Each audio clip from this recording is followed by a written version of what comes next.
Hotel വാടക നിരക്കിൽ വർധനവ് തുടരുന്നു. 2025 മൂന്നാം പാദത്തിൽ രാജ്യത്തെ ശരാശരി ഹോട്ടൽ മുറികളുടെ താമസ നിരക്ക് 341 റിയാലിലെത്തിയതായാണ് റിപ്പോർട്ട്.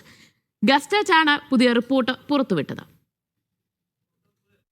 2025 മൂന്നാം പാദത്തിൽ രാജ്യത്തെ ഹോട്ടൽ മുറികളുടെ താമസ നിരക്കിൽ 2.9% വർധനവ് രേഖപ്പെടുത്തിയതായി report. General authority for statistics ആണ് പുതിയ റിപ്പോർട്ട് പുറത്തുവിട്ടത്. 2024 46.1% 2025 അവസാനത്തോടെ 49.1% ഉയർന്നു. എന്നാൽ അപ്പാർട്ട്മെന്റുകളിലും മറ്റു ആതിഥ്യ സൗകര്യങ്ങളിലും താമസ നിരക്കിൽ ഇക്കാലയളവിൽ നേരിയ കുറവ് രേഖപ്പെടുത്തി. 2024 58% 0.5% കുറവോടെ 2025 57.4%. രാജ്യത്ത് ലൈസൻസ് നേടിയ ടൂറിസ്റ്റ് ആതിഥ്യ സൗകര്യങ്ങളുടെ എണ്ണത്തിലും ഇക്കാലയളവിൽ വർധനവ് രേഖപ്പെടുത്തി. Naushad Irikkur, media 1, Dammam.